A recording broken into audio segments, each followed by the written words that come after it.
ಸತ್ಯವೇದ ಗ್ರಂಥ ತಂದಿರುವವರು ನನ್ನೊಟ್ಟಿಗೆ ಜಕ್ಕರಿಯನ್ನು ಬರೆದ ಪ್ರವದನೆ ಗ್ರಂಥ. I am talking about the fruitfulness and multiplication.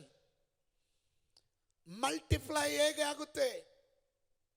ಫಲ ಕೊಡೋದು ಮಾತ್ರವಲ್ಲ, the power of the seed, ಬೀಜದ ಶಕ್ತಿ. Seed carries the multiplication power.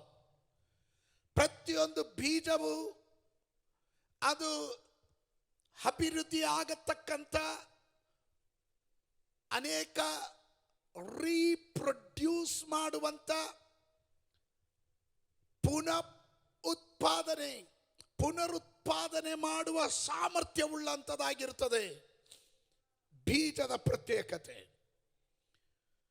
Seed of energy, seed of resource will cause increase to be happen. ಎಲ್ಲ ವಿಧವಾದ ಸಾಮರ್ಥ್ಯಗಳನ್ನು ಹೆಚ್ಚಿಗೆ ಮಾಡುತ್ತೆ.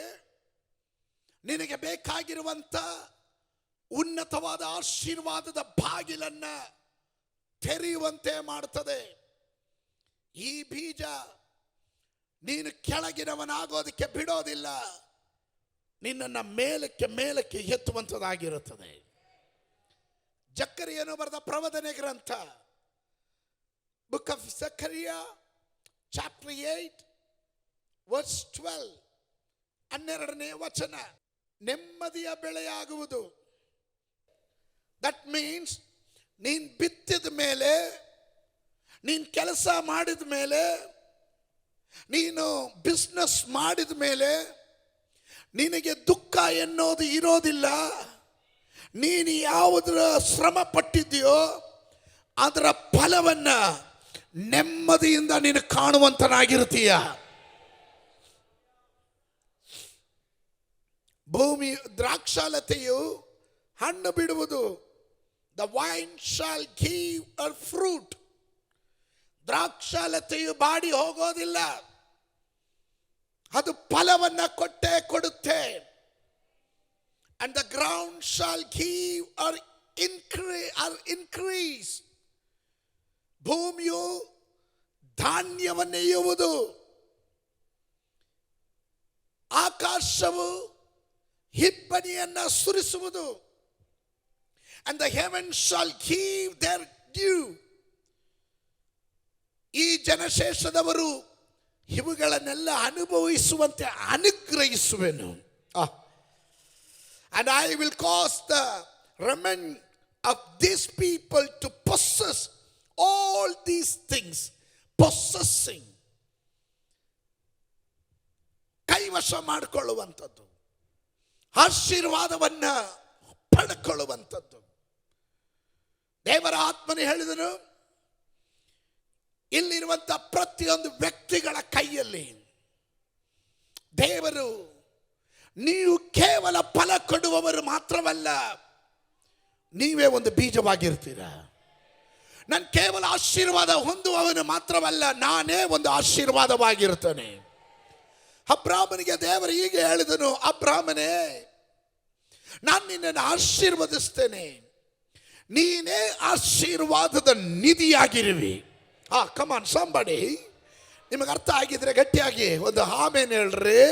ನಿನ್ನನ್ನು ಕರೆದಂಥ ದೇವರು ಆಶೀರ್ವಾದ ಕೊಡುವಾಗ ತಾನು ಹೀಗೆ ಹೇಳ್ತಾನೆ, ನಾನು ಕೇವಲ ನಿನ್ನಷ್ಟಕ್ಕೆ ಮಾತ್ರ ಆಶೀರ್ವಾದವನ್ನು ಮೊಟಕುಗೊಳಿಸುವವನಲ್ಲ, ನೀನೇ ಆಶೀರ್ವಾದದ ನಿಧಿಯಾಗಿರುವಂಥದ್ದಾಗಿದೆಯಾ.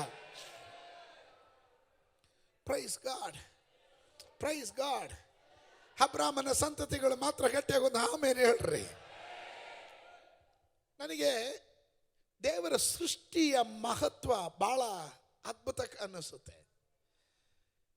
God never promised I will give you the wealth. God said I will give you the power to get the wealth. ನಾನು ನಿಮಗೆ ಸಂಪತ್ತು ಕೊಡ್ತೀನಿ ಅಂತಲ್ಲ ದೇವರು ಹೇಳಿದ್ದು, ಆ ಸಂಪತ್ತನ್ನು ಗಳಿಸುವುದಕ್ಕೆ ಬೇಕಾದ ಸಾಮರ್ಥ್ಯವನ್ನು ಕೊಡ್ತೀನಿ ಅಂತ. ಸ್ತೋತ್ರ. ದೇವರು ನಿಮ್ಮ ಒಳಗಡೆ ನಿಮ್ಮನ್ನ ಉಂಟು ಮಾಡಿದಾಗ, ನೀವು ನನ್ನ ಜೊತೆ ಇದ್ದೀರಾ, ಚೆನ್ನಾಗಿ ಅರ್ಥ ಮಾಡ್ಕೊಳ್ರಿ. ನಿಮ್ಮನ್ನ ದೇವರು ಉಂಟು ಮಾಡಿದಾಗ, ನಿರ್ಮಿಸಿದಾಗ ಅಥವಾ ಸೃಷ್ಟಿಸಿದಾಗ ಅವನು ನಿಮ್ಮನ್ನು ರೂಪಿಸಿದ. ಅವನು ರೂಪಿಸುವಾಗ ನಿಮ್ಮ ಒಳಗಡೆ ಬೇಕಾಗಿರುವ ಪೊಟೆನ್ಷಿಯಲ್ ಆಗಿರುವಂಥ ಸೀಡನ್ನ, ಸಾಮರ್ಥ್ಯವುಳ್ಳ ಬೀಜಗಳನ್ನ ಅವನು ಇಟ್ಟೆ ನಿಮ್ಮನ್ನ ಅವನು ಉಂಟು ಮಾಡಿದ್ದಾನೆ. ಸ್ತೋತ್ರ ಸ್ತೋತ್ರ. ಉದಾಹರಣೆಗೆ ಆದಿಕಾಂಡ ಪುಸ್ತಕ, ಬುಕ್ ಆಫ್ ಜೆನೆಸಿಸ್ ಚಾಪ್ಟರ್ 1, 1ನೇ ಅಧ್ಯಾಯದ 11ನೇ ವಾಕ್ಯ. ತರುವಾಯ ದೇವರು ಭೂಮಿಯ ಹುಲ್ಲನ್ನು, ಬೀಜ ಬಿಡುವ ಕಾಯಿ ಪಲ್ಯದ ಗಿಡಗಳನ್ನು ಬೆಳೆಸಲಿ ಮತ್ತು ಬೀಜವುಳ್ಳ ಹಣ್ಣಿನ ಮರಗಳನ್ನು ಅವುಗಳ ಜಾತಿಗನುಸಾರವಾಗಿ ಹುಟ್ಟಿಸಲಿ ಎಂದು ಹೇಳಿದನು. ಹಾಗೆಯೇ ಆಯಿತು. ಬೀಜವುಳ್ಳ ಹಣ್ಣಿನ ಮರಗಳನ್ನು ಅವುಗಳ ಜಾತಿಗನುಸಾರವಾಗಿ, ಅಂದರೆ ನಾನು ಫಲ ಮಾತ್ರ ಅಲ್ಲ, ನನ್ನ ಒಳಗಡೆ ಫಲದ ಜೊತೆ ಒಂದು ಬೀಜವನ್ನು ದೇವರು ಹುಟ್ಟಿಸಿದ್ದಾನೆ. ಅದರ ಮೂಲಕ ಈ ಫಲ ಒಂದಾಗಿ ಉಳಿಯಲ್ಲ, ಸಾವಿರಾರು ಇದರಿಂದ ರೀಪ್ರೊಡ್ಯೂಸ್ ಆಗ್ತಾ ಇರುತ್ತೆ. ಸಂತೋಷ ಉಳ್ಳವರು ಮಾತ್ರ ಆಮೇಲೆ ಹೇಳ್ರಿ. ಈ ವಾಕ್ಯವನ್ನು ಓದ್ತಿದ್ದಾಗ ಭಾಳ ಸಂತೋಷ, ನಂಗೆ ಭಾಳ ಆನಂದ ಆಗ್ತಾ ಇತ್ತು. Most of the human thinking, ಮನುಷ್ಯರಾದ ನಮ್ಮ ಭಾವನೆಗಳು, ನಮ್ಮ ಚಿಂತೆಗಳು, ನಾವು ಕಲ್ತಿದ್ದು ಮತ್ತೊಬ್ಬರಿಗೆ ಹೇಳ್ಕೊಡಲ್ಲ. ಚಾಣಕ್ಯರು. ಯಾಕಂದ್ರೆ ನಾನು ಕಲ್ತಿದ್ದು ಅವ್ರಿಗೆ ಯಾಕೆ ಹೇಳ್ಕೊಡ್ಬೇಕು? ಸ್ತೋತ್ರ. ನೀವು ಸ್ತೋತ್ರ ಹೇಳ್ದ ಇದ್ದಾಗಲೇ ನನಗೆ ಅರ್ಥ ಆಯ್ತು. ನಿಂತರನೇ ಒಂದು 10 ಜನರನ್ನ ಪ್ರಾರ್ಥನೆ ಮಾಡುವವರಾಗಿ ರೂಪಾಂತರ ಮಾಡಬೇಕು. ನಿಂತರನೇ ಒಂದು 10 ಜನರನ್ನ ನೀನು ಕಲ್ತಿದ್ದನ್ನ ದೇವರ ರಾಜ್ಯಕ್ಕಾಗಿ ಕಲಿಸುವ ಆ ಒಳ್ಳೆಯ ಮನಸ್ಸನ್ನು ಇಡಬೇಕು. ಸ್ತೋತ್ರ. ಮುಂಚೆ ಎಲ್ಲ ಫೋನೇ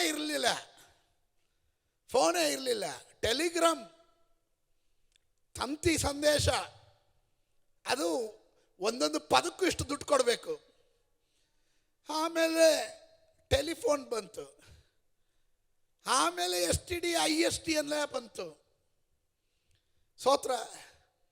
ನಾವು ಒಂದು ನಂಬರ್ ತಿರುಗಿಸ್ಬೇಕಾದ್ರೆ ಹಿಂಗೆ ತಿರುಗಿಸ್ಬಿಟ್ರೆ ಅದು ಹಿಂಗೋಗಿ ಒಂದು ರೌಂಡ್ ಸುತ್ಕೊಂಡ್ಬಂದ್ರೆ ಮತ್ತೆ ವಾಪಸ್ ಬಂದಮೇಲೆ ಇನ್ನೊಂದು ತಿರುಗಿಸ್ಬೇಕು. ಈಗ ನೋಡ್ರಿ ಕಾಲ ಎಷ್ಟು ಬದಲಾವಣೆ ಆಗಿದೆ ಅಂದರೆ, ಮಾಧ್ಯಮ ಲೋಕ. ನೀವು ಇಲ್ಲಿ ಕುತ್ಕೊಂಡೆ ಪ್ರಪಂಚದ ಯಾವ ಮೂಲೆಯಲ್ಲಿ ಏನು ಬೇಕೋ ನಿಮ್ಮ ಮಾಹಿತಿ ನೀವು ಕಳೆ ಹಾಕ್ಬೋದು. ಅಷ್ಟೊಂದು ತಂತ್ರಜ್ಞಾನದಲ್ಲಿ ಅಭಿವೃದ್ಧಿ ಹೊಂದಲ್ಪಟ್ಟಿದೆ. ಕಾಂಪಿಟೇಷನ್ ಜಾಸ್ತಿ ಆಗ್ತಾ ಇದೆ. ಒಬ್ಬರಿಗಿಂತ ಒಬ್ಬರು ನಾ ಹೆಚ್ಚು ತಾನೆಚ್ಚು ಅಂತ.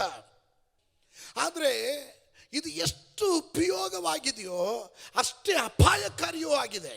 ಒಳ್ಳೆಯದು ಕೆಟ್ಟದ್ದು ಎರಡೂ ಇದೆ. ತಂದೆಯಾದ ದೇವರು ಹೇಳಿದನು, ನೀವು ಒಳ್ಳೆಯದನ್ನು ಹಾರಿಸ್ಕೊಳ್ರಿ. There is some people, they have the business minded people. ಅವರಿಗೆ ಎಲ್ಲದರಲ್ಲೂ ಹಣ ಮಾಡಬೇಕು ಎನ್ನೋ ಚಿಂತೆ ಇರುತ್ತೆ. ದೈವ ರಾಜ್ಯ ಎನ್ನೋದು ಹಣ ಮಾಡೋದಕ್ಕುಳ್ಳದಲ್ಲ, ಅದು ತ್ಯಾಗ ಮಾಡಿ ಸೇವೆ ಮಾಡೋದಕ್ಕುಳ್ಳದು. ಬೀಜ ಬಿಡುವ ಕಾಯಿ ಪಲ್ಯದ ಗಿಡಗಳು ಉಂಟಾದವು. ತಮ್ಮ ತಮ್ಮ ಜಾತಿಗೆ ಅನುಸಾರವಾಗಿ ಬೀಜವುಳ್ಳ ಹಣ್ಣಿನ ಮರಗಳು ಕಾಣಿಸಿದವು. ಬೀಜವುಳ್ಳ ಹಣ್ಣಿನ ಮರಗಳು, ಅಲ್ಲಿ ಫಲನೂ ಇದೆ, ಅಲ್ಲಿ ಬೀಜನೂ ಇದೆ. ಒಮ್ಮೆ ಗಟ್ಟಿಯಾಗಿ ಒಂದು ಆಮೇಲೆ ಹೇಳ್ರಿ. ನನ್ನ ಜೀವನದಲ್ಲಿ ನಾನು ಕಂಡಿದ್ದು ದೇವರ ರಾಜ್ಯದ ಪ್ರತ್ಯೇಕತೆ ಏನು ಗೊತ್ತಾ? ನೀನು ಯಾವಾಗ ಮತ್ತೊಬ್ಬರಿಗೆ ಕಲಿಸ್ತೀಯೋ, ನೀನು ಕಲ್ತಿದ್ದು ಮತ್ತೊಬ್ಬರಿಗೆ ನೀನು ಯಾವಾಗ ಕಲಿಸ್ತೀಯೋ, ನಿನ್ನ ಕೃಪಾವರಗಳು ಮಲ್ಟಿಪ್ಲೈ ಆಗುತ್ತೆ. ನಿನ್ನ ಆ ಜ್ಞಾನ ಅಭಿವೃದ್ಧಿ ಆಗುತ್ತೆ, ನಿನ್ನ ಅಭಿಷೇಕ ಅಭಿವೃದ್ಧಿ ಆಗುತ್ತೆ, ನಿನ್ನ ಕೃಪಾವರ ಅಭಿವೃದ್ಧಿ ಆಗುತ್ತೆ, ನಿನ್ನ ತಾಲಂತು ಅಭಿವೃದ್ಧಿ ಆಗುತ್ತೆ, ನಿನ್ನ ಸಾಮರ್ಥ್ಯ ಇನ್ನೂ ಅಭಿವೃದ್ಧಿ ಆಗುತ್ತೆ. ಅದಕ್ಕೆ ಯೇಸುಸ್ವಾಮಿ ಉತ್ತಮವಾದ ಉದಾಹರಣೆ ಹೇಳಿದ್ರು. ಗೋಧಿ ಕಾಳು ನೆಲಕ್ಕೆ ಬಿದ್ದು ಸತ್ತರೆ ಅದರಿಂದ ಬಹು ಫಲಗಳು ಉಂಟಾಗುತ್ತೆ. ಗೋಧಿ ಕಾಳು ಒಂದಾಗಿ ಉಳಿದ್ರೆ ಅವು ಪ್ರಯೋಜನಕ್ಕೆ ಬರೋದಿಲ್ಲ. ಆಮೆನ್. ನೋಡ್ರಿ, ಯಾಜಕಕಾಂಡ ಪುಸ್ತಕ ಬುಕ್ ಆಫ್ ಲೆವಿಟಿಕಲ್ಸ್ 26ನೇ ಅಧ್ಯಾಯದ 9ನೇ ವಾಕ್ಯ. 26:9. ನಾನು ನಿಮ್ಮ ಮೇಲೆ ಕಟಾಕ್ಷವಿಟ್ಟು ಬಹು ಸಂತಾನವನ್ನು ಕೊಟ್ಟು ಹೆಚ್ಚಿಸಿ ನಿಮಗೆ ಮಾಡಿದ ವಾಗ್ದಾನವನ್ನು ನೆರವೇರಿಸನು. ದೇವರು ನಿನ್ನನ್ನು ಫಲಪ್ರದನಾಗಿ ಮಾಡಿಬಿಡೋದಿಲ್ಲ. ಅಲ್ಲಿಂದ ದೇವರು ನಿನ್ನನ್ನು ಮಲ್ಟಿಪ್ಲೈ ಮಾಡ್ತಾ ಇರ್ತಾನೆ, ಗುಣಾಕಾರ ಮಾಡ್ತಾ ಇರ್ತಾನೆ. ಸ್ತೋತ್ರ. ಕೂಡಿಸೋದು ಬೇರೆ, ಗುಣಿಸೋದು ಬೇರೆ. ಆಮೇಲೆ 2 + 2 4, 3 + 3 6. ಅಂದರೆ ಗುಣಾಕಾರ 3 3 9. ಆಮೇಲೆ ಗುಣಾಕಾರ.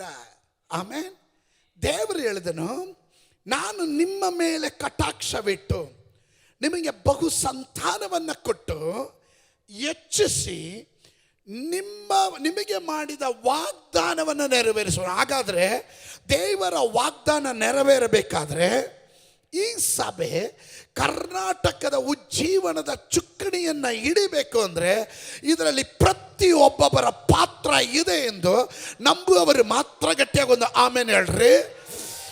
ಪ್ರತಿಯೊಬ್ಬೊಬ್ಬರ ಪಾತ್ರ ಇದೆ. ಪಾಸ್ಟರ್ಗಳು ಮಾತ್ರವಲ್ಲ, ಲೀಡರ್ಸ್ ಮಾತ್ರವಲ್ಲ, ಕೆಲವರು ಯೂತ್ಸ್ ಮಾತ್ರ ಅಲ್ಲ, ಕೆಲ ಪ್ರಾರ್ಥನೆ ಮಾಡುವ ಮಹಿಳೆಯರು ಮಾತ್ರವಲ್ಲ, ಇದರಲ್ಲಿ ನನ್ನದು ಒಂದು ಪಾತ್ರ ಇದೆ ಎನ್ನುವರು ಅಂಥವರು ಮಾತ್ರ ಗಟ್ಟಿಯಾಗೋದು ಆಮೇಲೆ ಹೇಳ್ರಿ. ಕಾರಣ ದೇವರು ನನ್ನನ್ನು ಉಂಟು ಮಾಡುವಾಗ ದೇವರಿಗೆ ಗೊತ್ತು, ನಾನು ಕೇವಲ ಭಾನುವಾರ ಬಂದು ಫಲ ಕೊಟ್ಟು ಹೋಗುವವನಲ್ಲ. ನನ್ನ ದೇವರ ರಾಜ್ಯಕ್ಕಾಗಿ ನನ್ನ ಜೀವನದಲ್ಲಿ ಅವನು ನನ್ನ ಒಳಗಡೆ ಇಟ್ಟಿರುವ ಬೀಜ ಅದು ಫಲವಾಗಿ ಹೊರಗಡೆ ಬರ್ತಾ ಇರಬೇಕು. ಆಮೇಲೆ hallelujah. Are you getting my point? ನಾನು ಹೇಳೋದು ನಿಮ್ಗೆ ಅರ್ಥ ಆಗ್ತಾ ಇದೆಯಾ? Let me go. ಇನ್ನು ಪರಿಶುದ್ಧಾತ್ಮನು ಹೇಳಿದನು, ನಾನು ನನ್ನ ಜನರಿಗನ್ನು ಉದ್ಧಾರ ಮಾಡುವಾಗ, ಆಶೀರ್ವಾದ ಮಾಡುವಾಗ, ಆಹಾ, ಪ್ರೈಸ್ ಗಾಡ್, ಪ್ರಧಾನವಾಗಿ 2 ಕಾರ್ಯವನ್ನು ಅವರಿಗೆ ಕೊಡ್ತೀನಿ ನಾನು. ಒಂದು, I will give my rest and peace. ಸ್ತೋತ್ರ. ನಿನ್ನ ಸಂತತಿಯನ್ನು ಅವನು ಕಟಾಕ್ಷಿಸ್ತಾನೆ. ನೀನು ಬಹು ಸಂತತಿ ಉಳ್ಳವನಾಗಿರ್ತೀಯ. ನೀನು ಎಲ್ಲೂ ಹೋದ್ರೂ ಸರಿ ನಿನ್ನ ಸೇವೆಯಲ್ಲಿ ನೀನು ಫಲಭರಿತನಾಗಿರ್ತೀಯ ಅಂತ ಅರ್ಥ. ಬಹು ಸಂತತಿ ಉಳ್ಳವನು. ನೀನು ಸುವಾರ್ತೆ ಹೇಳಿದ್ರೆ ಆ ಕುಟುಂಬ ರಕ್ಷಣೆ ಹೊಂದದೆ ಇರೋದಿಲ್ಲ, ಆ ಕುಟುಂಬ ರಕ್ಷಣೆ ಹೊಂದಿರುತ್ತೆ. ಕಾರಣ ಯೆಹೋವ ದೇವರ ಕೃಪಾ ಕಟಾಕ್ಷವು ನಿನ್ನ ಮೇಲೆ ಇದೆ. ಅಪೊಸ್ತಲ ಕೃತ್ಯಗಳು 9ನೇ ಅಧ್ಯಾಯ, book of Acts of apostle, chapter 9 verse 31, 31ನೇ ವಾಕ್ಯ. ಈಗಿರಲಾಗಿ ಯುದಾಯ, ಗಲೀಲಿಯ, ಸಮರ್ಯ ಸೀಮೆಗಳಲ್ಲಿದ್ದ ಸಭೆಯು ಸಮಾಧಾನ ಹೊಂದಿತು ಮತ್ತು ಭಕ್ತಿಯಲ್ಲಿ ಬೆಳೆದು ಕರ್ತನ ಭಯದಲ್ಲಿ ನಡೆದು ಪವಿತ್ರಾತ್ಮನಿಂದ ಪ್ರೋತ್ಸಾಹವನ್ನೇ ಹೊಂದಿ ಹೆಚ್ಚುತ್ತಾ ಬಂತು. ಇನ್ನು ನಿಮ್ಮ ಜೀವನದಲ್ಲಿ ಗಲಿಬಿಲಿ ಅಲ್ಲ, ನಾನು ನಂಬ್ತೇನೆ. ಸೇವೆಯಲ್ಲಿ ಗಲಿಬಿಲಿ ಅಲ್ಲ, ಸಭೆಯಲ್ಲಿ ಗಲಿಬಿಲಿ ಅಲ್ಲ, ಕುಟುಂಬದಲ್ಲಿ ಗಲಿಬಿಲಿ ಅಲ್ಲ. ನಿನ್ನ come on somebody, I am prophesying. ನಾನು ನಿಮಗೆ ಪ್ರವದಿಸ್ತಾ ಇದ್ದೇನೆ, ನಿಮ್ಮ ಕುಟುಂಬದಲ್ಲಿ ಗಲಿಬಿಲಿ ಇಲ್ಲ, ನಿಮ್ಮ ಬಿಸ್ನೆಸ್ಸಲ್ಲಿ ಗಲಿಬಿಲಿ ಇಲ್ಲ, ಸಭೆಯಲ್ಲಿ ಗಲಿಬಿಲಿ ಇಲ್ಲ, ನೀವು ಕೈ ಹಚ್ಚುವ ಕೆಲಸ ಕಾರ್ಯಗಳಲ್ಲಿ ಗಲಿಬಿಲಿ ಇಲ್ಲ. ದೇವರಾತ್ಮನು ಹೇಳಿದನು, ಇನ್ನು ನಾನು ನನ್ನ ಜನರಿಗೋಸ್ಕರವಾಗಿ ಸಮಾಧಾನವನ್ನು ರಿಲೀಸ್ ಮಾಡ್ತಾ ಇದ್ದೇನೆ. ದೇವರು ನಿಮ್ಮನ್ನ ಭಕ್ತಿಯ ವೃದ್ಧಿಯನ್ನು ಮಾಡೋದಕ್ಕೆ ಮುಂಚೆ, ನಿಮ್ಮನ್ನು ಅಭಿವೃದ್ಧಿ ಮಾಡೋದಕ್ಕೆ ಮುಂಚೆ ಮೊದಲು ಹೇಳ್ತಾನೆ, ನಾನು ನಿಮಗೆ ಸಮಾಧಾನ ಕೊಡಕ್ಕೆ ಹೋಗ್ತಾ ಇದ್ದೇನೆ. ಈ ತಿಂಗಳು ನವೆಂಬರ್ ತಿಂಗಳಲ್ಲಿ ಎಷ್ಟು ಜನ ಹೇಳ್ತೀರಾ, ನನ್ನ ಕುಟುಂಬದಲ್ಲಿ, ನನ್ನ ಜೀವನದಲ್ಲಿ ಒಂದು ಬಿಟ್ಟು ಮತ್ತೊಂದು, ಮತ್ತೊಂದು ಬಿಟ್ಟು ಮಗದೊಂದು ಎನ್ನುವ ಕೂಡ ಕೂಡ ಆಕ್ರಮಿಸುವ ಯಾವ ಹೋರಾಟವು ಇನ್ನು ನನ್ನ ಗೂಡಾರದ ಸಮೀಪಕ್ಕೆ ಬರಲಾರದು, ನನ್ನ ಮನಸ್ಸಿಗೆ ಬರಲಾರದು, ನನ್ನ ಚಿಂತೆಗೆ ಬರಲಾರದು. Because my God said it. ನನ್ನ ದೇವರು ಹೇಳಿದರು ಸಮಾಧಾನ.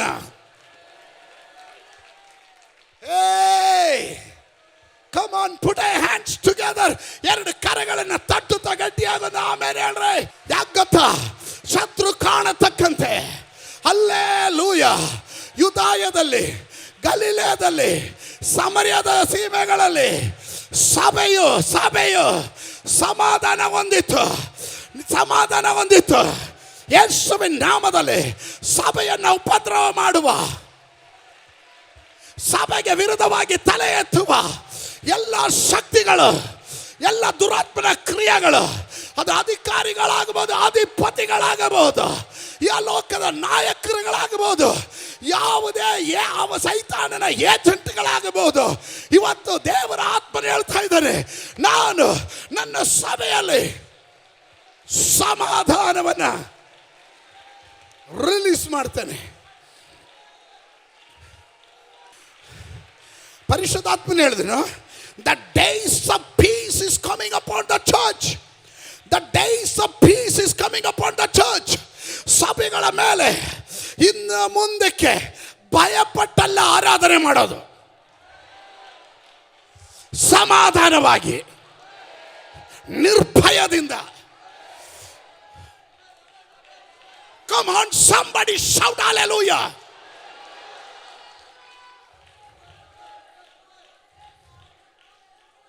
ಸಭೆ ಸಮಾಧಾನ ಹೊಂದಿತ್ತು ಮತ್ತು ಭಕ್ತಿಯಲ್ಲಿ ಬೆಳೆದು. ಈ ದಿವಸಗಳಲ್ಲಿ ಸಭೆ ನೆಕ್ಸ್ಟ್ ಲೆವೆಲ್ ಬೆಳೆಯಕ್ಕೆ ಹೋಗ್ತಾ ಇದೆ. ಆತ್ಮಿಕ ದಾಹ ಉಳ್ಳವರು ಮಾತ್ರ ಒಂದು ಆಮೇಲೆ ಹೇಳ್ರಿ. ಹಲ್ಲೆಲೂಯ. ಯೋಶುವನು ಹೇಳಿದನು, ಯಾರು ಹೇಗಾದರೂ ಹೋಗ್ರಿ, ನಾನು ನನ್ನ ಕುಟುಂಬ ಯೆಹೋವನನ್ನು ಸೇವಿಸ್ತೇವೆ.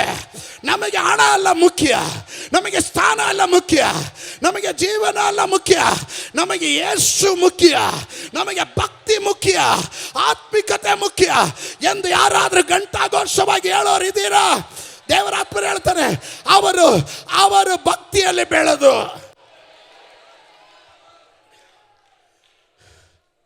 ಕರ್ತನ ಭಯದಲ್ಲಿ ನಡೆದು.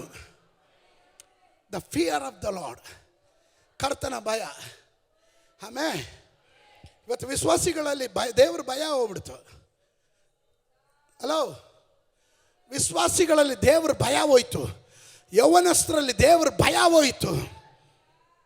ಹೆಂಗ್ ಬೇಕಾದ್ರೆ ಜೀವನ ನಡೆಯುತ್ತೆ, ನನ್ನ ಸಾಮರ್ಥ್ಯ, ನನ್ನ ತೋಳ್ಬಲ, hello, no no no no no no no. ನಿನ್ನ ಸಮಾಧಾನದ ಕೀ, ನಿನ್ನ ಸಂತೋಷದ ಕೀ ನನ್ನಪ್ಪ ಯೇಸುವಿನ ಕೈಯಲ್ಲಿದೆ. ಅವನ ಸಮಾಧಾನ ಕೊಡಬೇಕಾ, ಸಂತೋಷ ಕೊಡಬೇಕಾ? ನೀನು ಕೋಟಿ ಸಂಪಾದನೆ ಮಾಡಿದ್ರು ತಿಪ್ಪರ್ಲಾಗ ಓಡಿಸ್ಬಿಡ್ತಾನೆ ದೇವರು. ಕೆಲವರು ಹಣದಿಂದ ಏನು ಬೇಕಾ ಸಾಧಿಸ್ಬೋದು ಅಂದ್ಕೊಂಡಿದ್ದಾರೆ. ಸ್ತೋತ್ರ.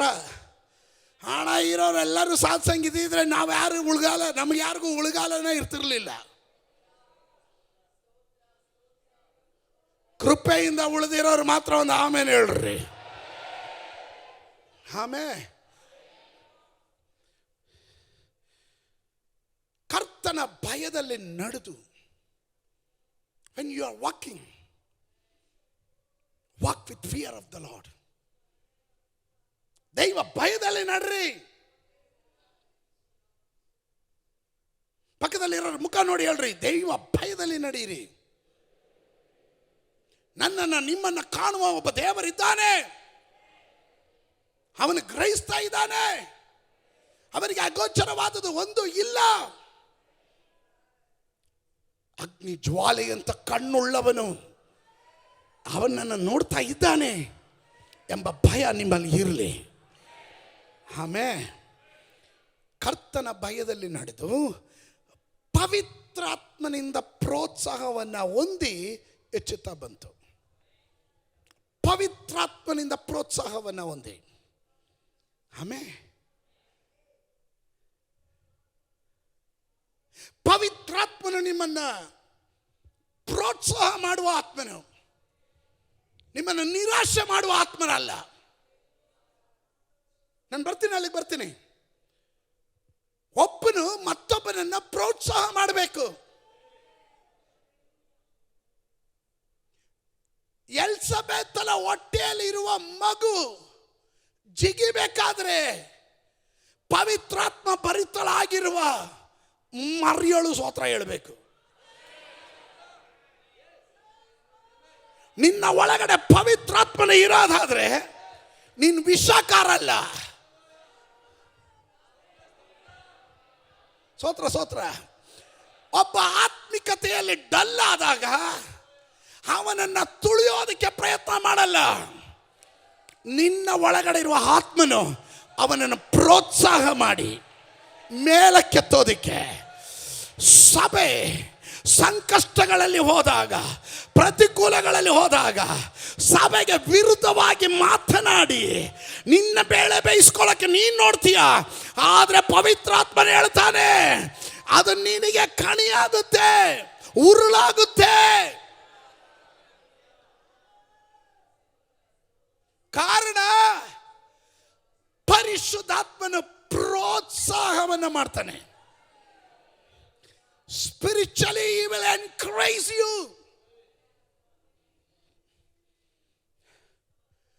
ಬಹಳ ಇಷ್ಟ ಕೊಟ್ಟಿದ್ದೇನು ಗೊತ್ತಾ?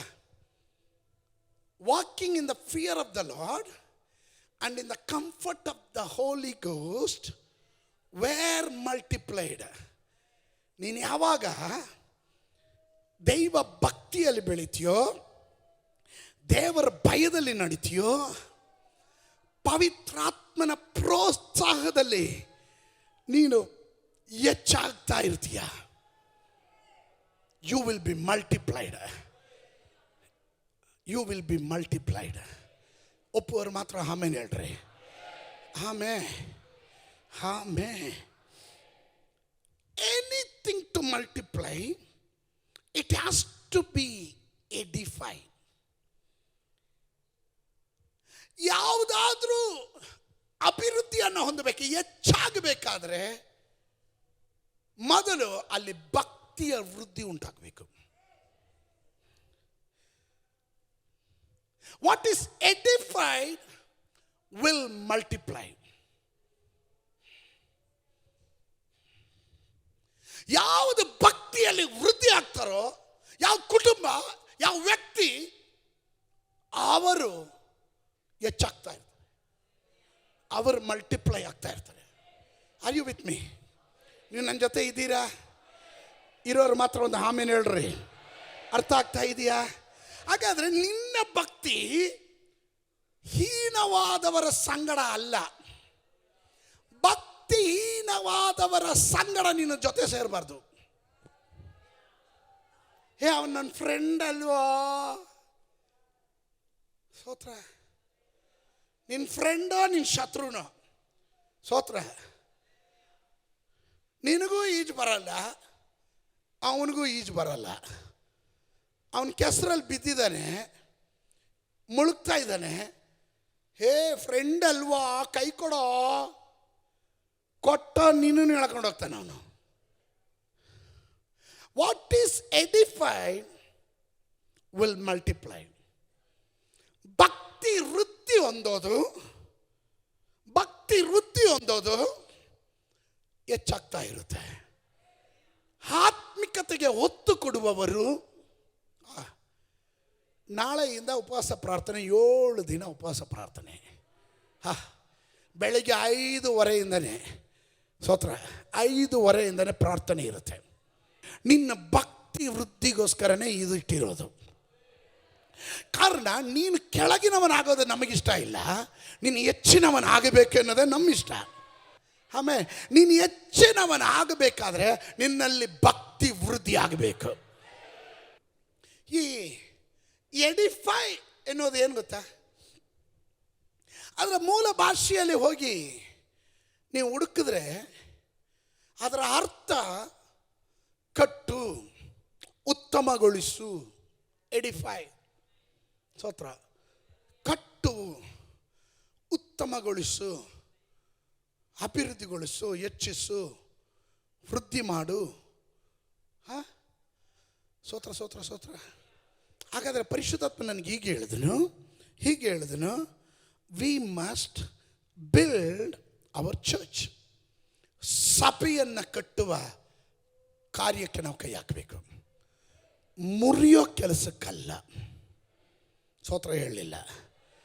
ಆಮೇಲೆ ಸಭೆಯಿಂದ ಬೆಳೆದು, ಸಭೆಯಿಂದ ಆಶೀರ್ವಾದ ಪಡೆದು, ಸಭೆಗೆ ದ್ರೋಹ ಮಾಡುವ ಅನೇಕರು ಇರುವಾಗ ನನ್ನನ್ನು ದೇವರು ಕರೆದಿರೋದು ಏನಕ್ಕೋಸ್ಕರ? ಹಲ್ಲೆಲೂಯಾ, ನಾವು ಕಟ್ಟುವ ಕೆಲಸಕ್ಕೋಸ್ಕರ. ಒಪ್ಪೋರು ಮಾತ್ರ ಒಂದು ಆಮೇಲೆ ಹೇಳ್ರಿ. ಒಪ್ಪೋರು ಮಾತ್ರ ಒಂದು ಆಮೇಲೆ ಹೇಳ್ರಿ. We are not here to tear somebody. ಇಲ್ಲಿ ನಾವು ಯಾರನ್ನು ಹರಿದು ನಾಶ ಮಾಡೋಕ್ಕಲ್ಲ ಇರೋದು, ಕಟ್ಟುವ ಕೆಲಸಕ್ಕೆ ಕೈ ಹಾಕ್ತದೆ ಅಂಥವ್ರು ಮಾತ್ರ ಒಂದು ಆಮೇಲೆ ಹೇಳ್ರಿ. ನೋಡ್ರಿ, ನಾನು ಹೇಳ್ತಾ ಇರೋವಂಥ ಪದ ಗಮನಿಸ್ರಿ. ಯಾವುದು ಎಡಿಫೈ ಆಗುತ್ತೋ ಅದು ಮಲ್ಟಿಪ್ಲೈ ಆಗುತ್ತೆ. ಯಾವುದು ಭಕ್ತಿ ವೃದ್ಧಿ ಉಂಟಾಗುತ್ತೋ ಅಲ್ಲಿ ಮಾತ್ರವೇ ನಿಮಗೆ ಸಮೃದ್ಧಿ ಉಂಟಾಗೋದು, ಅಭಿವೃದ್ಧಿ ಉಂಟಾಗೋದು.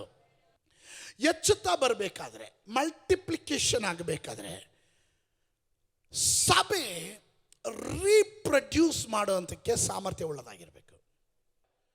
ಸಭೆ ರೀಪ್ರೊಡ್ಯೂಸ್ ಮಾಡೋದಕ್ಕೆ multiplication happens when church reproduce. ಸ್ತೋತ್ರ. ಉದಾಹರಣೆಗೆ, ಸಾರದೆ ನಂಬುವುದು ಹೇಗೆ?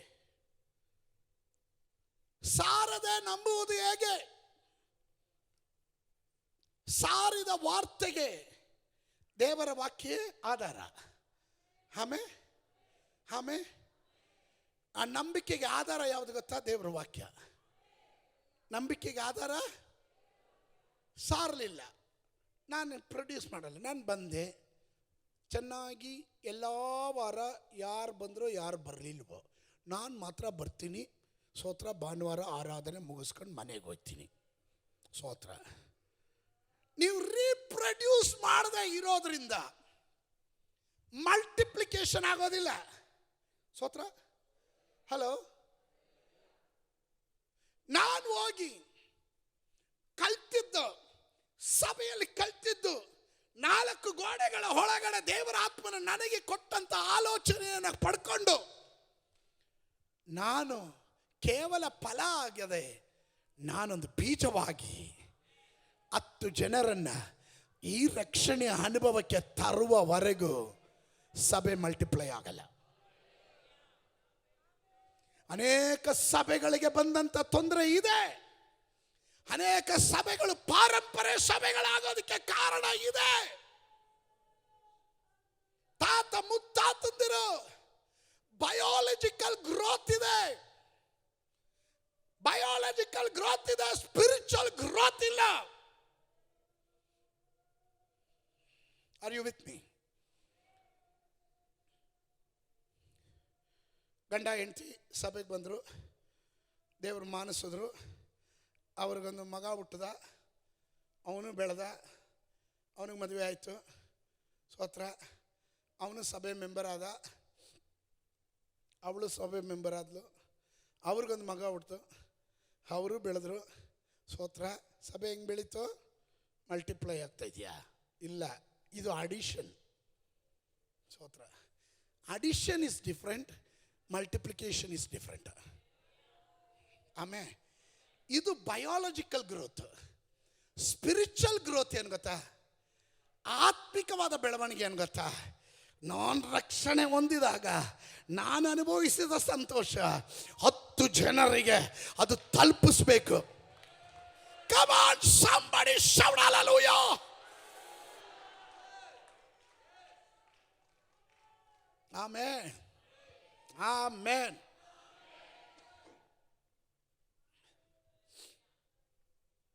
Multiplication happens when church reproduce. ಸಭೆಗಳ ಕಟ್ಟಡಗಳು. ಸಭೆ ಅಂದ್ರೆ ಯಾರು? ಕಟ್ಟಡ ಅಲ್ಲ, ನೀನು ನಾನು ಮರು ಉತ್ಪಾದನೆ, ಜನ್ಮ ಕೊಡೋದಿಕ್ಕೆ, ಗರ್ಭ ಧರಿಸೋದಿಕ್ಕೆ, ಫಲ ಕೊಡೋದಿಕ್ಕೆ. ಅಯ್ಯೋ ನಮಗದ್ರ ಯೋಗ್ಯತೆ ಇಲ್ಲ, ನಮಗೆ ವಿದ್ಯಾಭ್ಯಾಸ ಇಲ್ಲ. ಯಾರು ಹೇಳಿದ್ರು? ದೇವರು ನಿನ್ನನ್ನು ಸೃಷ್ಟಿ ಮಾಡಿದಾಗ ನಿನ್ನ ಒಳಗಡೆ ಸಾಮರ್ಥ್ಯದ ಬೀಜವನ್ನು ಇಟ್ಟೇ ಸೃಷ್ಟಿ ಮಾಡಿರೋದು. Are you with me? ಇಲ್ರಿ ನಾನು ಕೇಳ್ತೀನಿ, ನಿಮ್ಮ ಮಗನಿಗೆ ಮದುವೆ ಆಗಿ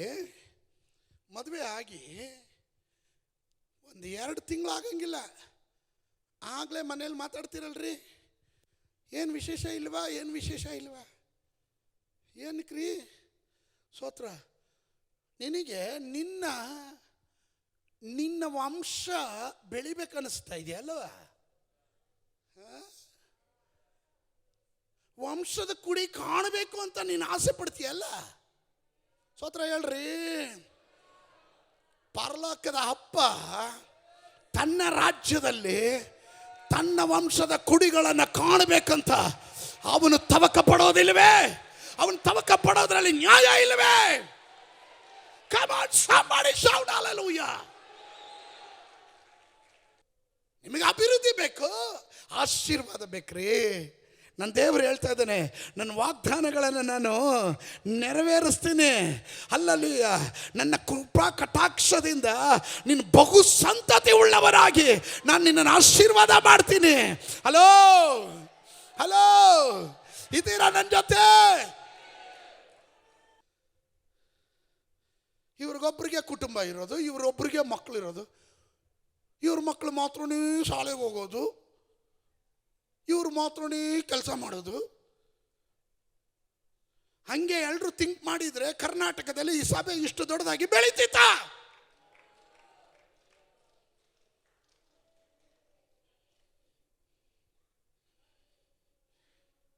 Don't be compromised.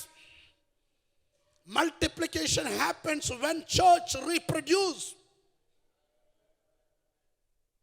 ಈ ಆಲಯವನ್ನು ಬಿಟ್ಟು ಹೊರಗಡೆ ಹೋಗೋಕ್ಕೆ ಮುಂಚೆ ತೀರ್ಮಾನ ಮಾಡು, ಇದು ನನಗೋಸ್ಕರ ಅಲ್ಲ, ನನ್ನ ಸ್ವಾರ್ಥಕ್ಕೋಸ್ಕರ ಅಲ್ಲ.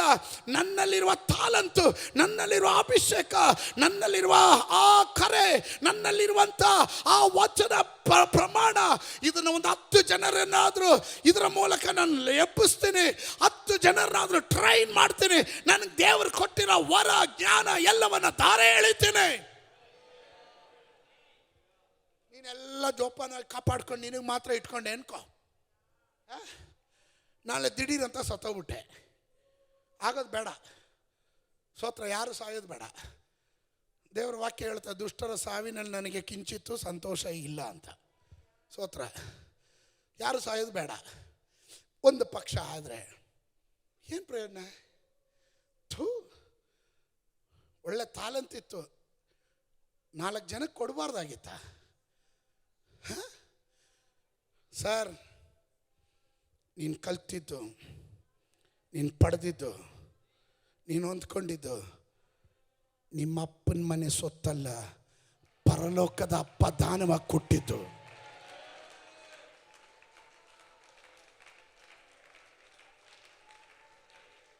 ಎಲ್ಲ ಒಳ್ಳೆಯ ದಾನಗಳು, ಕುಂದಿಲ್ಲದೆ ಇರುವ ವರಗಳು ಮೇಲನ ಲೋಕದಿಂದ ದೇವರು ದಯ ಪಾಲಿಸಿದ್ದು. ಹಲೋ, ಈ ಸಾಮರ್ಥ್ಯ, ಈ ಜ್ಞಾನ, ಈ ಪಕ್ವತೆ, ಈ ವಚನದ ಪರಿಜ್ಞಾನ, ಇದು ಯಾವುದು ನನ್ನ ಸ್ವಂತವಲ್ಲ, ಇದು ದೇವರು ಕೊಟ್ಟಂತ ದಾನ. ನನ್ನ ಗುರಿ ಗಂಟಲು ಎಷ್ಟೇ ಕಿತ್ತೋದ್ರು ಶಬ್ದ ತೆಗೆದು ನಾವು ಈ ಸಂದೇಶವನ್ನು ಸಾರೋದಕ್ಕೆ ಕಾರಣ, ನಾವು ಸತ್ರು ಒಂದು 100 ರವಿಮಣಿ ಪಾಸ್ಟರ್ನ ಎಬ್ಬಿಸ್ಬಿಟ್ಟೆ ಸಾಯ್ಬೇಕು. ಈ ವಾಕ್ಯಗಳು ಓಡುವಾಗಿ ಕೆಲ ಹೃದಯಗಳಲ್ಲಿ ತಲುಪಬೇಕು. ಅದು ನಮ್ಮ ಗುರಿ ಕಣ್ರಿ. Multiplication happens when church reproduce ಮಾಡಬೇಕು ಸಭೆ. ಆಮೆನ್. ನೀನು ಆತ್ಮಿಕವಾಗಿ, when you are spiritually weak, you cannot reproduce. ನೀನು ಆತ್ಮಿಕವಾಗಿ ಬಲಹೀನನಾಗಿದ್ರೆ, ವೀಕ್ ಆಗಿದ್ರೆ, ನೀನೇ ಪ್ರಾರ್ಥನೆ ಮಾಡಲ್ಲ, ಆರಾಧನೆ ಮಾಡಲ್ಲ, ವಾಕ್ಯ ಧ್ಯಾನ ಇಲ್ಲ, ಆತ್ಮಿಕತೆ ಇಲ್ಲ, ದೇವರ ಆಲಯದ ಕುರಿತಾದ ಉರಿ ಇಲ್ಲ, ನಿನ್ನಲ್ಲೇ ವೀಕ್ನೆಸ್ ಇದೆ, ಯು ಕೆನಾಟ್ ರೀಪ್ರೊಡ್ಯೂಸ್. ಸ್ತೋತ್ರ. ಡಾಕ್ಟರ್ಗಳು ಕೆಲವೊಮ್ಮೆ ತುಂಬ ವೀಕ್ ಆಗಿರೋರು ಕನ್ಸೀವ್ ಆದರೆ, ಸಹೋದರಿಯರಿಗೆ ಗೊತ್ತು, ತುಂಬ ವೀಕ್ ಆಗಿರೋರು ಕನ್ಸೀವ್ ಆಗ್ಬಿಟ್ರೆ ಡಾಕ್ಟ್ರ್ ಹೇಳ್ತಾರೆ, ಅಮ್ಮ ಈ ಟೈಮಲ್ಲಿ ನೀವು ಈ ಮಗುನ ಹೊರಕ್ಕಾಗಲ್ಲಮ್ಮ, ಭಾಳ ಕಷ್ಟ ಇದೆ. ಸ್ತೋತ್ರ. ಭಾಳ ಕಷ್ಟ ಇದೆ. ಸ್ತೋತ್ರ. ಯಾಕೆ? ನೀನು ತುಂಬ ವೀಕ್ ಇದೆಯಾ. ಅದಕ್ಕೆ ಕೆಲವರು ಕನ್ಸೀವ್ ಆಗಿದ ತಕ್ಷಣ 3 ತಿಂಗಳು 6 ತಿಂಗಳು ಫುಲ್ ಬೆಡ್ ರೆಸ್ಟ್. ಯಾಕೆ ಗೊತ್ತಾ? ಈ ಮಗುವನ್ನು ಇರುವಂಥ ಸಾಮರ್ಥ್ಯ ಅವ್ರಿಗಿರಲ್ಲ. ಕಾರಣ ಅವರು ವೀಕ್ ಆಗಿರ್ತಾರೆ. ನೀನು ಆತ್ಮವನ್ನು ಸಂಪಾದನೆ ಮಾಡಲ್ಲ, ಸುವಾರ್ತೆ ಸಾರಲ್ಲ, ದೇವರ ರಾಜ್ಯಕ್ಕೆ ಪ್ರಯೋಜನಕ್ಕೆ ಬರಲ್ಲ, ದೇವರ ಆಲಯಕ್ಕೆ ಪ್ರಯೋಜನಕ್ಕೆ ನೀನು ಬರಲ್ಲ. ಏನು ಕಾರಣ? Because spiritually you are weak. ನೀನು ಆತ್ಮಿಕವಾಗಿ, ನಾನು ಮತ್ತೊಮ್ಮೆ ಹೇಳ್ತೀನಿ, ಭಕ್ತಿ ವೃದ್ಧಿ ಹೊಂದದೆ, ಎಡಿಫಿಕೇಶನ್ ಇಲ್ಲದೆ ಮಲ್ಟಿಪ್ಲಿಕೇಶನ್ ಆಗಲ್ಲ. ಭಕ್ತಿ ವೃದ್ಧಿ ಇಲ್ಲದೆ ನೀವು ಅಭಿವೃದ್ಧಿ ಹೊಂದಲ್ಲ. ನೀವು ಅಭಿವೃದ್ಧಿ ಹೊಂದಬೇಕಾದ್ರೆ ನೀವು ರೀಪ್ರೊಡ್ಯೂಸ್ ಮಾಡೋರಾಗಿರಬೇಕು. ನೀವು ರೀಪ್ರೊಡ್ಯೂಸ್ ಮಾಡಬೇಕಾದ್ರೆ ಸ್ಪಿರಿಚುವಲಿ ನೀವು ಸ್ಟ್ರಾಂಗ್ ಆಗಿರಬೇಕು, ಆತ್ಮಿಕವಾಗಿ ನೀವು ಬಲ ಉಳ್ಳವರಾಗಿರಬೇಕು. ಒಪ್ಪುವವರು ಮಾತ್ರ ಒಂದು ಆಮೇಲೆ ಹೇಳ್ರಿ. ಆತ್ಮಿಕವಾಗಿ ಬಲಿಷ್ಠರಾಗಿರೋರು ಮಾತ್ರವೇ ಜನ್ಮ ಕೊಡೋದಕ್ಕೆ ಸಾಧ್ಯ. ಆಮೆನ್. Hallelujah, hallelujah. ಎಷ್ಟು ಜನ ಹೇಳ್ತೀರಾ, ದೇವರೇ ಗಿವ್ ಮಿ ಅ ಚಾನ್ಸ್, ಒಂದು ಅವಕಾಶ ಕೊಡು. ನಿನ್ನ ರಾಜ್ಯಕ್ಕೆ ಕೇವಲ ಫಲ ಅಲ್ಲ. ನನಗೆ ಸತ್ಯ ಹೇಳಬೇಕು ಅಂದರೆ ನಿಧಾನಕ್ಕೆ ಒಂದು ಕ್ಲಾಸ್ ಟೈಪಲ್ಲಿ ಮೆಸೇಜ್ ಹೇಳ್ಬಿಟ್ಟು ನಿಲ್ಲಿಸ್ಬಿಡ್ಬೇಕು ಅಂದ್ಕೊಂಡೆ. ಯಾಕಂದರೆ ತುಂಬ ಸ್ಟ್ರೈನ್ ಮಾಡ್ಕೊಳೋದು ಬೇಡ, ಬಾಡಿಗೆ ಸ್ಟ್ರೈನ್ ಮಾಡೋದು ಬೇಡ ಅಂತ. ಆದರೆ ಆತ್ಮನ ಒಳಗಡೆ ಬಂದರೆ ಈ ಬಾಡಿನ ಶಿಶು ಹೋದ್ರು ಆತ್ಮನಲ್ಲಿ ದೃಢವುಳ್ಳವನಾಗಿ. ಆಮೇಲೆ ಕೈಗಳನ್ನು ಮೇಲೆ ಕೆತ್ತಿ. ಯೂದಾಯದಲ್ಲಿ, ಗಲಿಲಾಯದಲ್ಲಿ, ಸಮರ್ಯದಲ್ಲಿ ಸಭೆಗಳು ಸಮಾಧಾನ ಹೊಂದಿತ್ತು.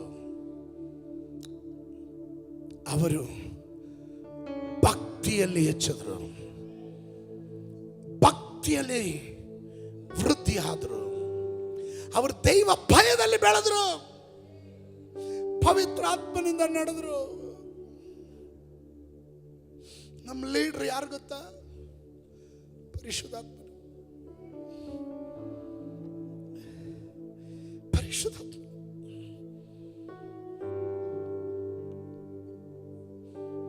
ನನಗೆ ಸಾಮರ್ಥ್ಯ ಇಲ್ಲ, ಆದರೆ ನನ್ನ ಒಳಗಡೆ ಸಾಮರ್ಥ್ಯವನ್ನು ಇಟ್ಟು,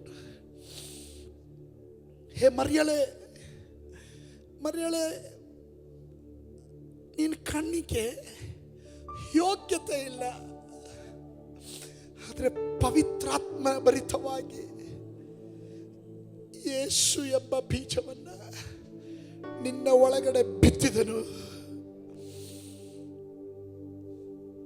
ಮರಿಯಳೆ, ಯಾರು ಅರಿಯದ ನಿನ್ನನ್ನ ಇವತ್ತು ಲೋಕವ್ಯಾಪ್ತಿಯಾಗಿ ದಯ ಹೊಂದಿದವಳೇ ಎಂದು ಕರೆಯೋದಕ್ಕೆ ಕಾರಣ ಆ ತಂದೆ ನಿನ್ನ ಒಳಗಡೆ ಬಿತ್ತಿದ ಬೀಜ. ನೀನದನ್ನು ರೀಪ್ರೊಡ್ಯೂಸ್ ಮಾಡಿದಾಗ ಯೇಸು ಎಂಬ ಬಾಲಕನು ಹುಟ್ಟಿದನು. ಯೇಸು ಎಂಬ ಬಾಲಕನು ಒಂದೆಮ್ಮರವಾಗಿ ಮಾನವ ಕುಲದ ಪಾಪದ ಪರಿಹಾರಕನಾಗಿ ಲೋಕದ ರಕ್ಷಕನಾಗ್ತಾನೆ ಅಂತ ಮರಿಯಳಿಗೂ ಗೊತ್ತಿರಲಿಲ್ಲ. ಆದರೆ ಪರಿಶುದ್ಧಾತ್ಮನಿಗೆ ಗೊತ್ತಿತ್ತು. ಕೈಗಳನ್ನು ಮೇಲೆ ಕೆತ್ತಿ. ನನ್ನ ನಡೆಸುವವ ನೀನೇ, ತಲೆ ಎತ್ತುವವ ನೀನೇ, ತಕ್ಕ ಸಮಯದಿ ನನ್ನ ನಡೆಸುವೆನೇ. ನನ್ನ ನಡೆಸುವವ ನೀನೇ, ತಲೆ ಎತ್ತುವವ ನೀನೇ, ತಕ್ಕ ಸಮಯದಿ ನನ್ನ ನಡೆಸುವೆನೇ. ನಿನಗೆ ಮರೆಯಾಗಿ ಒಂದು ಇಲ್ಲವೇ, ಓ ಇಂದು ಎಂದು ಆರಾಧಿಪೆ. ನಿನಗೆ ಮರೆಯಾಗಿ ಒಂದು ಇಲ್ಲವೇ, ಓ ಇಂದು ಎಂದು ಆರಾಧಿಪೆ. ಕಣ್ಣುಗಳನ್ನು ಮುಚ್ಚೋಣ, ಪ್ರಾರ್ಥಿಸೋಣ. ವಾಗ್ದಾನಗಳಲ್ಲಿ ನಂಬಿಗಸ್ತನು, ಮಾತು ಕೊಟ್ಟರೆ ತಪ್ಪದೆ ನೆರವೇರಿಸುವ ಯೇಸುವೆ, ನಿನ್ನ ಕೈಯಲ್ಲಿ ನಿನ್ನ ಜನರನ್ನ ಒಪ್ಪಿಸ್ತೇನೆ. ನೀನು ವಾಗ್ದಾನ ಮಾಡಿದೆ, ನಾನು ನನ್ನ ಸಭೆಗೆ ಸಮಾಧಾನ ಕೊಡ್ತೀನಿ ಅಂತ. ಆ ಸಮಾಧಾನ ನಿನ್ನ ಜನರು ಅನುಭವಿಸಲಿ, ಇವರ ಕುಟುಂಬಗಳು ಅನುಭವಿಸಲಿ, ಇವರ ಜೀವನದಲ್ಲಿ ಇವರು ಕಾಣಲಿ. ದೇವಾ, ನಿನ್ನ ರಾಜ್ಯಕ್ಕಾಗಿ, ನಿನ್ನ ನಾಮಕ್ಕಾಗಿ ತವಕ ಪಡತಕ್ಕಂತೆ ನಿನ್ನ ಜನರನ್ನು ಇನ್ನೂ ಹೆಚ್ಚಾಗಿ ಆಶೀರ್ವಾದ ಮಾಡು. ನಾಳೆಯಿಂದ ನಡೆಯುವ ಉಪವಾಸ ಪ್ರಾರ್ಥನೆಯಲ್ಲಿ ಪ್ರತಿಯೊಂದು ಕುಟುಂಬವು, ವ್ಯಕ್ತಿಗಳು ನಿನ್ನ ಪಾದದಲ್ಲಿ ದಾಹದಿಂದ ಬಂದು ಅಭಿಷಕ್ತರುಗಳು ಹೇಳುವ ಮಾತುಗಳನ್ನು ಕೇಳಿ ಭಕ್ತಿಯಲ್ಲಿ ವೃದ್ಧಿ ಹೊಂದಿ ಎಲ್ಲ ಮಂಡಳಗಳಲ್ಲೂ ಅಭಿವೃದ್ಧಿಯನ್ನು ಕಾಣತಕ್ಕಂತೆ ನಿನ್ನ ಆತ್ಮದಲ್ಲಿ ಅಭಿವೃದ್ಧಿ ಹೊಂದಿದ ಪ್ರಕಾರ ನೀನು ಎಲ್ಲ ಮಂಡಳದಲ್ಲೂ ಎಲ್ಲ ವಿಷಯಗಳಲ್ಲೂ ಅಭಿವೃದ್ಧಿ ಹೊಂದಿ ಸುಕ್ಷೇಮವಾಗಿರಬೇಕು ಎಂಬುದು ವಚನದ ಪ್ರಮಾಣವಾಗಿರುವ ಹಾಗೆ ನಿನ್ನ ಜನರು ನಾನು ಆಶೀರ್ವದಿಸ್ತೇನೆ. ಪ್ರತಿಯೊಂದು ವ್ಯಕ್ತಿಗಳನ್ನು, ಕುಟುಂಬಗಳನ್ನು ಆಶೀರ್ವದಿಸ್ತೇನೆ. ನಂಬಿಗಸ್ತರಾಗಿ ನಿನ್ನ ಆಲಯವನ್ನು ಕಟ್ಟುವ ಕೆಲಸಕ್ಕೆ ಕೈ ಹಾಕಲಿ. ಬೆಳೆಸಿವರನ್ನ ಹೆಚ್ಚಿಸು, ಸಮಾಧಾನವಾಗಿ ಕಳಿಸ್ಕೊಡು. ಯೇಸುವಿನ ನಾಮದಲ್ಲಿ ಬೇಡ್ತಾನೆ. ಜನ ಗಟ್ಟಿಯಾಗಿ ಹೇಳ್ರಿ, ಮತ್ತೊಮ್ಮೆ ಹೇಳ್ರಿ, ಮಗದೊಮ್ಮೆ ಹೇಳ್ರಿ.